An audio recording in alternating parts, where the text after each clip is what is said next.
And on Joy News Prime, resident in the Oforikro municipality of the Ashanti region demonstrate over bad roads, insisting it is a sign of bad leadership.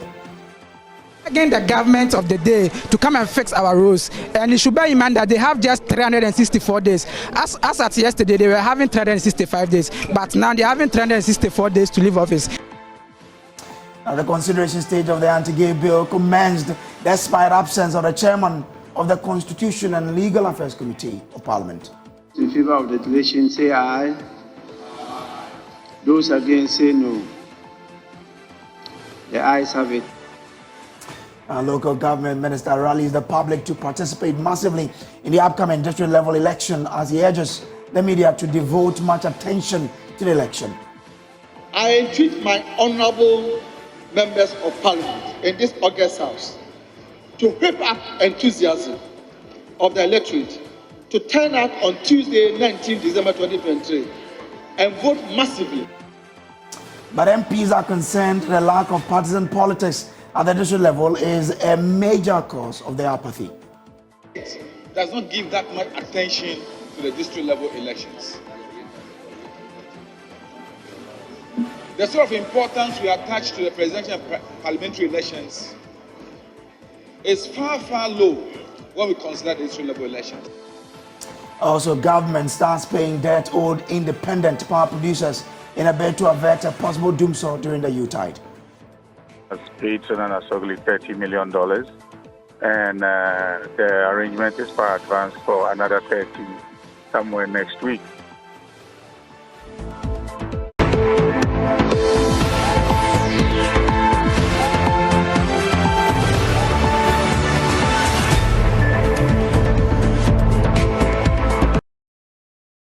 Let's start off from the Ashanti region, where residents of Oforikro municipality have been demonstrating against bad roads and what they describe as bad leadership.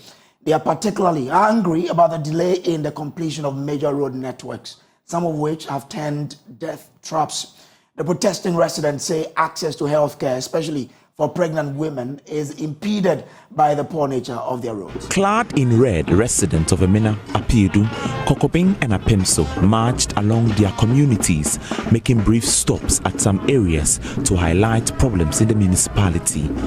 Bridges constructed over huge drains within the municipality have deteriorated by flood waters. Some lives have been lost. The concerned youth of Oforikro constituency expressed worry about the risk associated with using the roads amidst economic challenges. Addressing the press, leader of the group, Jerry James Suka, said the community is lagging behind in terms of development. The deteriorating state of this crucial road has become a pressing concern for the residents, impacting our daily lives, economic activities, and overall well-being. The road's current condition poses significant challenges, including but not limited to inconvenience and safety hazards. Choboy, yeah. Choboy, yeah. The poor road conditions create inconvenience for commuters and pose safety hazards for both motorists and pedestrians. Choboy, yeah. Economic implications. The road's deteriorated state hinders economic activities, affecting local businesses, transportation of goods, and overall development of the community.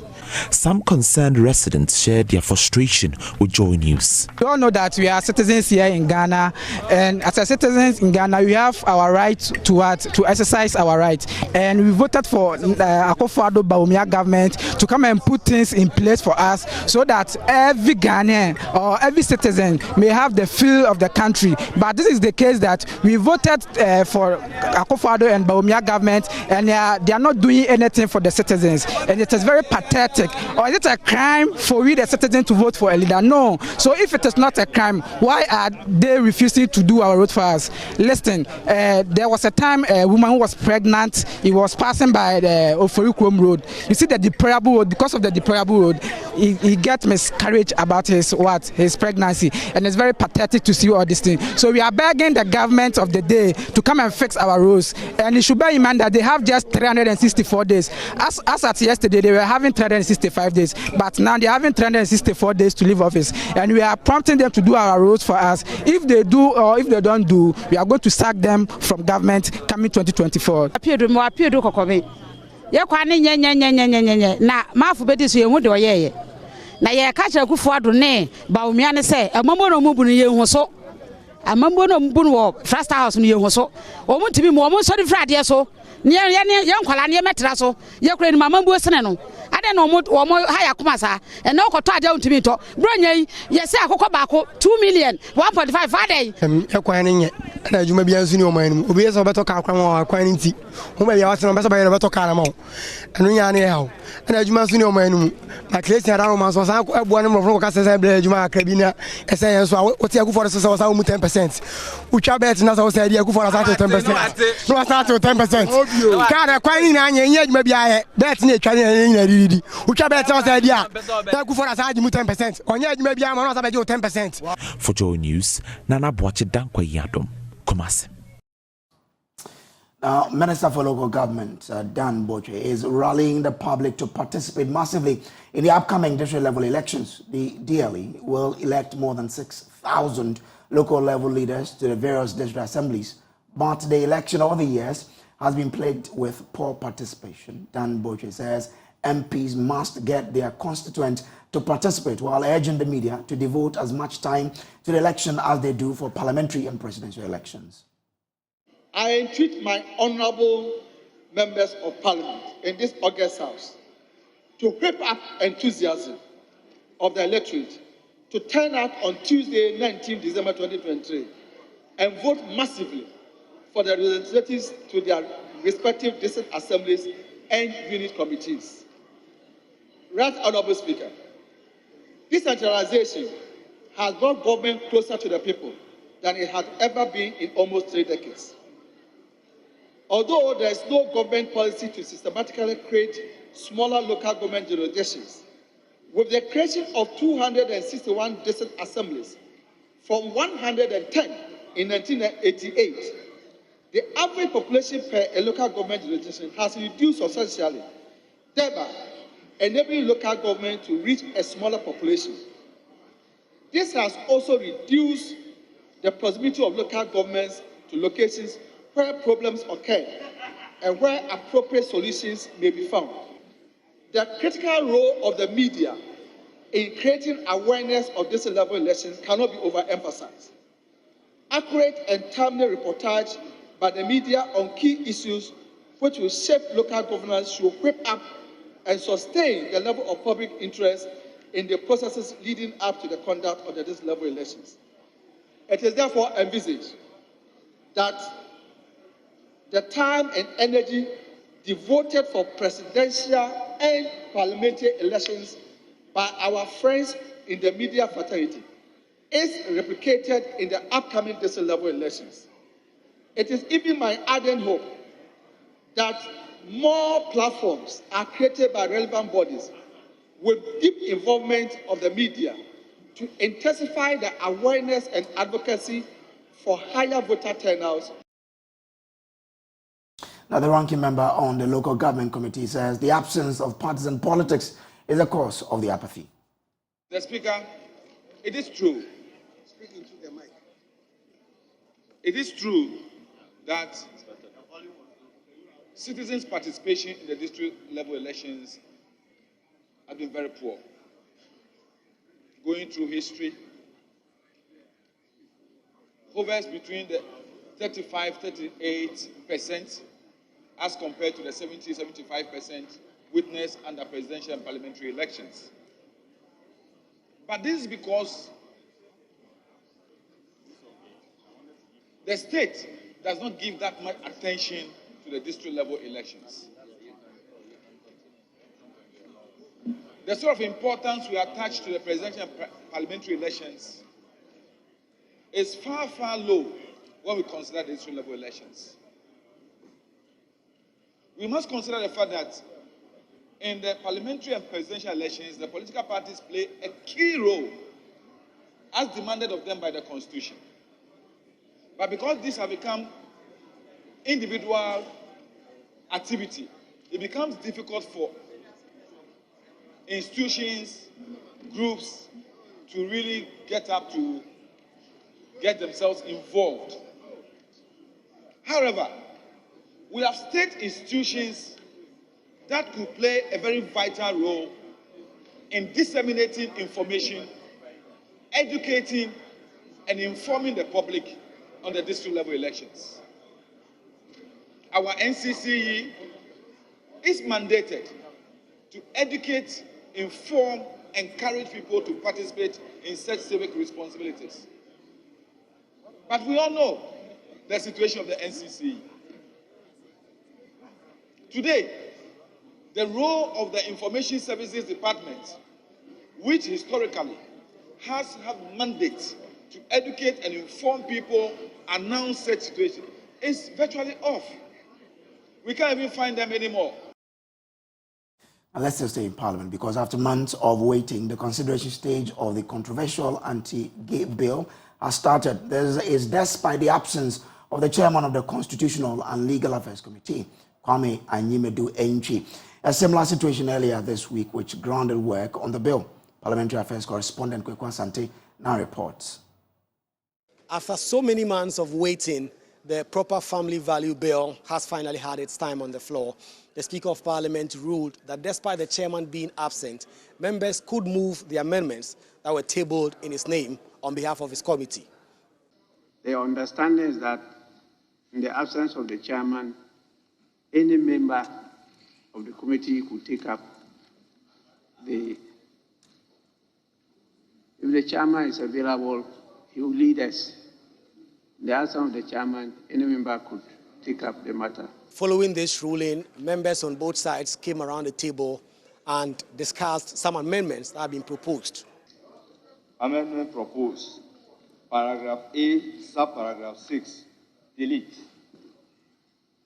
So, Speaker, the reason for the deletion is that queer is an umbrella term used for people who are not heterosexuals, who are not cisgender. Put the question. All those in favor of the deletion say aye. Aye. Those against say no. The ayes have it. But not without some controversies. The Majority Chief Whip came in and argued that some agreements with the minority leadership had been breached in terms of the order of business on the floor of the House. My colleague, my respected colleague, Honorable Sam John, was here. We are engaged. Yeah, but I just want us to get one thing clear. When we spoke, when you came here, we spoke. We agreed on the chronology of the flow of activities or business. We said, we finished the question. When we finish the question, we have motions. We have 3 motions. And then we'll conclude with the consideration of the Proper Human Rights Bill. Because, Speaker, with respect, the Majority Leader had said that the special budgets and the Constitutional and Legal Committee needed him to be there for some consideration. So I thought, because I'm very interested in this bill, we also want to be here.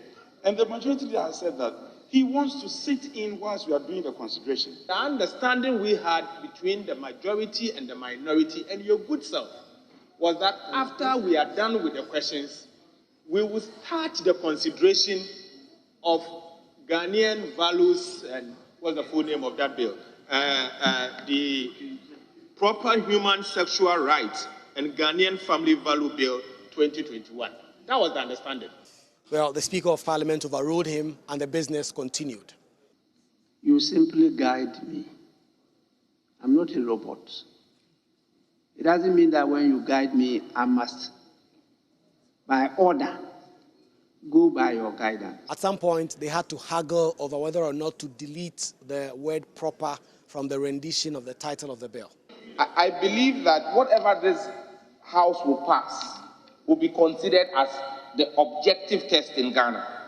And so if we are dropping proper, whatever this House will pass is known as a proper law anyway. So if we drop proper, once it becomes an act of parliament, it is the proper law in Ghana. So we do not necessarily have to have it in defining human sexual rights. So the word proper be consequentially deleted throughout the bill. So it doesn't say proper human sexual rights. Because the Constitution does not mandate a private member's bill that impose a charge on the consolidated fund, Majority Leader. The consideration stage of the bill now underway. Very soon, we can expect that this bill will move to the third reading stage and could be passed. And if all that we've seen today on the floor is anything to go by, it means the Speaker of Parliament's promise that this bill could be passed before the House went on Christmas break could actually be realized. Reporting for Joy News, Kweku Asante, Parliament House, Accra. Well, the Electricity Company of Ghana has assured there will be no Dumsor during the Christmas festivities. This is because government has begun paying debt owed to independent power producers. Now, there have been fears that the country could experience power outages during Christmas if the government failed to settle debts owed to IPPs and other players in the energy sector value chain. This week, Sono Nasogli threatened to shut down its plant, citing the delays in payment from the ECG for power supplied, as well as the unproductive engagement to find an amicable solution to the situation. By speaking to Joy News, the managing director of ECG, Samuel Dubik Mahama, says the situation is being reversed. He reveals that in addition to the payment of $30 million to Sonan Asogli, the cost of power is being renegotiated downwards. He spoke to my colleague James Aveji. Well, we had a very successful meeting and a very fruitful conversation with Sonan Asogli. Even through all of this, the good thing that has come out is that we are actually even going to renegotiate their PPA and come out with something that's going to be much more composite and much more cheaper for the good people of Ghana. Government has paid Sonan Asogli $30 million, and the arrangement is for advance for another 30 somewhere next week. We have a fruitful working relationship with them, and they are one of our development partners, and we look forward to expanding our growth with them. On the renegotiation of the PPA, how much do you pay them now, and how much do you look forward to negotiating it down to? We currently are around 11, between 13 and 11 cents, and we are trying to negotiate it downwards to about 9 cents. I mean, the total that we are seeing is some $900 million US. Earlier, we know that the ECG owes the independent power producers some $1.7 billion. Is it the figure that's been renegotiated down, or this is a new figure you are owing only to Sonan Asogli? There's this wrong message out there which needs to be corrected. Okay. It said the energy sector debt is $1.7 billion in total. Government of Ghana owes, or ECG owes Sonan Asogli about $300 million. Okay. Between $200 to $300 million. When you add all IPP debts, it's supposed to be about 1.7. Okay. But after we looked at it closely and had a proper audit, we realized that there was some form of double counting and all of that in there. The total amount owed came down to almost about 1.1 or 1.2 billion. Government of Ghana has paid quite a substantial amount of it. So you can say in total, the full debt is around about 900 million now. Government is still doing its best and is paying down the debt as we go through this. We've managed to speak to all the power plants to try and renegotiate their commercial terms, because the PPAs as is right now doesn't allow it to be sustainable. The truth of the matter is if ECG collected 100%, ECG will still not be able to pay the entire IPP debt because of the forex. Let's not forget that ECG buys the electricity in dollars and sells it in cedis. So there's always a forex loss with ECG's purchases of power. We need to, what we are trying to do is to make sure that the agreed cents per kilowatt hour is much more reasonable and is sustainable for ECG and for the good people of Ghana, so that we can always be able to pay as and when we receive, and whenever we can close the gap on the forex. The minority in Parliament is happy with government's decision to suspend the laying of the controversial import restrictions bill before Parliament. In a press statement issued on Friday, December 8, and signed by their leader, Dr. Casey Alatoforson. The minority commended the government for listening. Let me share with you details of this particular statement. Now, the statement says the Minority Caucus has noted with relief the announcement by the government to suspend the laying of the proposed regulations on restrictions of imports of selected strategic product 2023. The minority has always maintained that these regulations will breed corruption because not only are they arbitrary and opaque, but they are designed to encourage arbitrary exercise of discretionary power in the hands of one person, particularly the Minister of Trade and Industry. The statement again says, we have argued that by vesting too much unfettered and unchecked power in the minister to determine who qualified or not to be granted a permit to import into the country as many as 24 commodities, the regulations lend themselves to abuse of power, state capture, and rent-seeking conduct reminiscent of the days of, quote, essential commodities and price control. Now, it continues to say that indeed various stakeholders, including the Ghana Union of Traders Association, GUTA, the Food and Beverages Association of Ghana, Importers and Exporters Association of Ghana, and the Ghana Institute of Freight Forwarders, Chamber of Automobile Dealership Ghana, and the Ghana National Chamber of Commerce and Industry have all joined us in kicking against these proposed import restrictions. It continues to say that it defied sound logic for this Akufo-Addo government to seek to restrict imports contrary to what it had signed onto with regard to Ghana's current IMF program. One of the quantitative performance criteria in Ghana's current IMF bailout is a requirement to avoid the imposition or intensification of restrictions on imports for balance of payment reasons. Now, let's bring in Kofi Ejeran. Now, we understand that while talking about Ghana's import bill, the country approximately 2.6 billion in 2021 on 14 items. That's how much we import into the country. These items include fake hair, that's wigs, rice, brooms, used clothing, brooms, and other 10 products. Joint news checks from the OEC Trade Data Repository reveal the country in 2021 spent more than $500 million on rice importation, more than $400 million on poultry meat, and close to $290 million on palm oil. Isaac Kofi J joins us via Zoom with more on this. Kofi, grateful for joining us. What more do we know?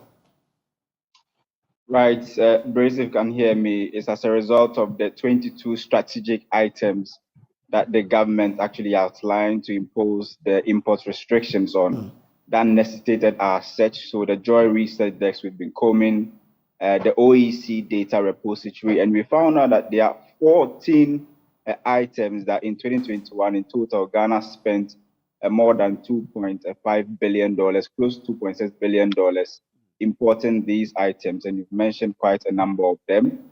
But I would like to focus on the importation of wigs, which has actually caught the attention of many Ghanaians when we published that story. So in 2021, for instance, we spent some $214 million on importation of fake hair or wigs into the country. And Brace, I've been tracking the data right from 1995. But if you look at the data between 2018 and 2021, you see that in 2018, the figure was somewhere around $23 million. And now in 2021, we are talking about more than $214 million. So it means that it has actually increased by more than 5-fold in just, less than 5 years that we are actually talking about. And one other, product that also caught our attention was the importation of brooms actually into the country. And that caused us some significant amount of dollars. So we're trying to look at, for instance, the brooms that we actually import into the countries, where do they actually come from, the export destinations? And if you look at the number one on the list in 2021 was China, actually. That the total amount of brooms that we actually imported into the country, about 89.9% came from China. Thailand was number 2, followed by Vietnam and countries like Belgium and then also Brazil. And we spoke about the fake hair, for instance. Fake hair, the number one, import or export destination where we bring in these items was actually China as well. More than 92%, 90% of this import value that we're actually talking about. And one other product that we spent substantial amounts, importing was palm oil that we probably are supposed to be producing here in Ghana. And for instance, palm oil, where do we actually import this product from? Malaysia is number one. This amount that we are talking about that you see on your screen, 74.3% comes from Malaysia, and about 15.3% comes from Indonesia, whilst we have 7% coming from our own neighbors. Okay. Kofi, so you're saying that we spend over 200 million to import into Ghana wigs, fake hairs for our women to carry on their hairs. Yes. Wow. Absolutely good. And if I may go through the figure, just like I was saying, in 2018, we spent $23.1 million. Now, fast forward to 2021, we are talking about more than $26 million into the country. That's more than five-fold increment in less than 5 years. Now, if you do a 10-year analysis, right, from maybe 2013 or 2015, within this period, Ghana has spent more than $500 million on the importation of wigs into the country. Wow. Well, it's not time for us to then encourage our ladies to go natural. Let's shave for them. Let's keep the natural hair on, because this is too much money. Wow. Anyway, Kofi, I'm grateful to you. But some people were also astonished about the presence of broom in there, because we have a lot of palm in Ghana. What is causing that? So these brooms that we're actually talking about, if you look at where they're actually coming from, then you realize it's not just the normal brooms that we are talking about. So these modern plastic brooms, of which most of them are coming from China. So just like I said, about 80, almost 90% of these imported brooms come from China, and 2.42% come from Thailand, and then also we have Malaysia and Vietnam, some 2.13%. So majority of it comes from China, same as if we talk about the fake hair, for instance, or the wigs. Wow. Well, I think it's time that people set up in this country, because a lot of money is being pushed outside to bring in products that, for example, broom, we can do these things here in this country, and our women probably might want to think of going natural. Well, now former President John Dramani Mahama has accused President Akufo-Addo of abandoning his 40-year development plan in favor of a Ghana Beyond Aid plan, which has turned Ghana into a debt-ridden nation that also begs. Speaking at the 9th Ghana CEO Network Business Cocktail here in Accra, he said the 24-hour economy policy originates from the 40-year development plan put together by the National Development Planning Commission when he was president. Many have shut down their businesses, and hundreds of thousands of workers who were laid off are still at home. Businesses that moved their headquarters from Ghana to our neighboring countries have not returned. The poorly thought through banking sector cleanup has left thousands of skilled financial sector workers jobless and impoverished.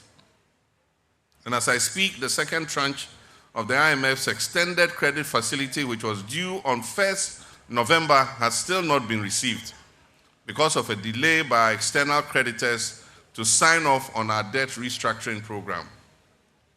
Of course, the consequence of our debt default has also started manifesting. For the first time in 30 years, Ghana struggled to put together a cocoa syndication loan, which had almost become a routine activity on our financial calendar. Major infrastructural projects have ground to a halt because lenders have cut funding as a direct fallout from our debt default. Independent power producers continue to threaten power cuts due to mounting debts that affect their operations. One of the producers threatened a few days ago to take out 560 megawatts of power before a promise to pay was made. Ghanaians face grave uncertainty if more of these independent power producers follow suit. As a proud Ghanaian and a political leader, it is disheartening for me that government has severely damaged our country's reputation on the global stage. Recent data from available research shows the cost of living in Ghana is very high and people are struggling to make ends meet due to the economic downturn. This includes pensioners who invested their life savings in government bonds, hoping to enjoy a better life in retirement.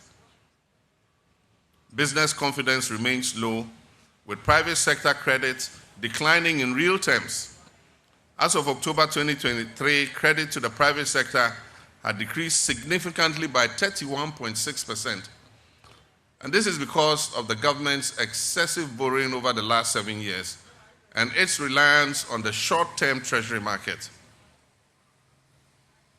Lending rates increased to over 32% in October 2023 due to the Bank of Ghana's tight monetary policy, high treasury bill rates, and rising non-performing loans. The immutable reality is that the first 3 quarters of the year 2023 have also been a tragic period for Ghana's industries, causing a setback for the country's economic transformation. While the mining and quarrying sector is still holding out, most subsectors such as construction, electricity, water supply, sewage, and waste management have experienced a decline. These are clear signs of an ailing economy, an economy whose industrial base is failing and businesses collapsing with growing unemployment and its associated poverty and misery. Meanwhile, the director of the Institute of Statistical, Social and Economic Research, ISA, Dr. Peter Corte, Professor Peter Corte, says former President John Mahama's 24-hour economic policy could address the country's economic challenges. In an interview on Joy FM's Midday News, he called for the importance of a detailed implementation plan of the policy. Well, it could solve our problems. It's a proposal, it's a policy proposal. I think what we need is a detailed implementation plan, a document that is going to cover it. But I'm asking you that in some sectors, it's already happening, except that not on the scale as you find in the UK, US, etc. If you go to the health sector, you go to the police, you go to some industry, textile industry, transport. They operate a 24-hour economy. The chop bar operators around Sheffield and many other places are doing sales. But if we want to scale it up to all other sectors, then we need to develop a legal framework. I think the former president mentioned that there is a need for a legal framework that has to be developed. Our infrastructure would also have to develop to support this. Our road network, our transportation system. If somebody has to work and close early or go to work late, do we have a transportation system that will do that? We have security. At night, we know how our streets are not lit. Are people prepared to work? We need to work on that. And then the market for the product.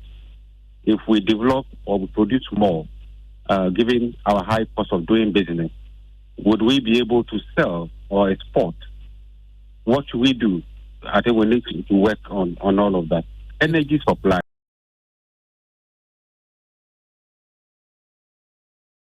You're also watching Joy News Prime. We'll take a quick break. We'll be back with more. Just stay.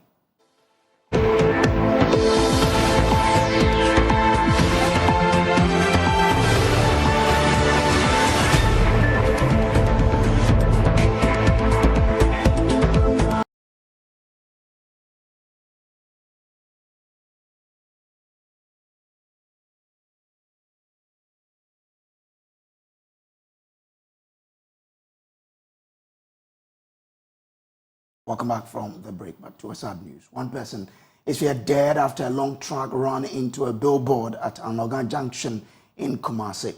About 3 others sustained injuries after being trapped under the truck. It is the second time in 2 weeks such an incident has been recorded at the scene. Naya Ojima has more in the following report.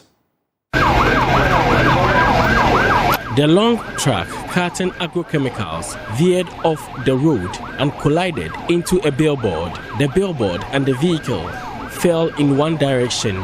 Beneath the billboard were some food vendors who sell at the spot at night. According to the eyewitnesses, some patrons of the food vendors were seated for supper at the time of the accident.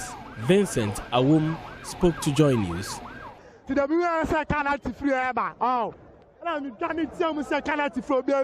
I noticed the vehicle had lost brake, so I went ahead of it to raise alarm. It then veered off the road.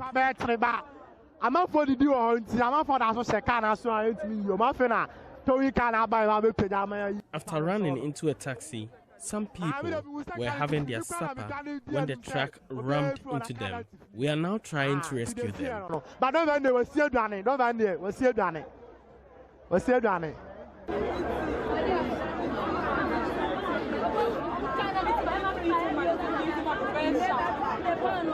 The Ghana National Fire Service, Ghana Police Service, and the ambulance service are all on the ground trying to help save lives of people who have been trapped under the vehicle.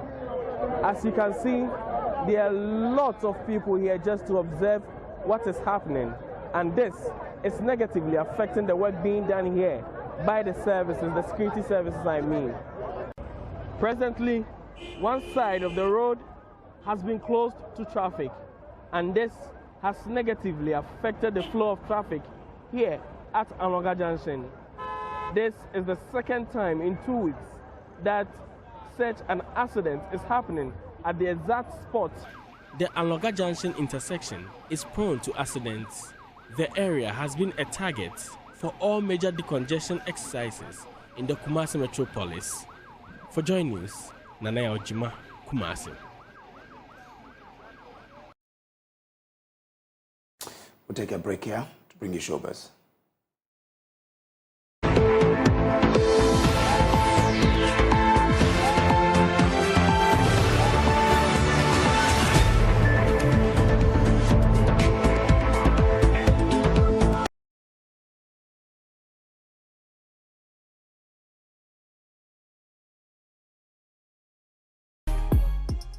All right, time for us to bring you showbiz, and Jackie and Smaya boy is here. How are you doing? I'm good, Kojo. How are you? I'm well. All right. I'm well. I'm looking forward to, the big wedding coming up tomorrow. Yes. For our colleague Ellie Kem. Yeah, personally. So exactly. So tomorrow they should watch out for us. Is that Adenta, right? Yes, you're repping live. We are going to be there. Yeah. So they should look out for us. Yeah. All right, sure. But before I get into details, which of your favorite artists were you expecting a new release from this Christmas? Obviously, Kofi Kenata is one. Samini. I was expecting to hear something from Stonebwoy and Sa Kodie, Yeah, and my G's in my hometown, Agonankwanta. I have some G's that they are very good, yeah. All right. Well, one thing we can all agree is that fans are thirsty for new music releases from their favorite artists. Well, Ghanaian artist Sa Kodie, Stonebwoy, and King Promise just updated our playlist with some great tunes for Christmas. These songs have garnered audience from all over. Let's have a look at the weekend already, and we're still in dirty December, and we have some events that people should look out for this weekend, which probably you should attend though. Oh yeah, right, which of the events are you going for? There's Rhythms of Africa. Yeah, that's one. After Elikem's wedding, that one, and then the rest will be in Tadi. Okay. That's what it is, yeah. All right, so that's how we conclude the news for you. There's more news on myjoyonline.com. Up next is award-winning Emma Davis with Prime Business. Do enjoy your evening.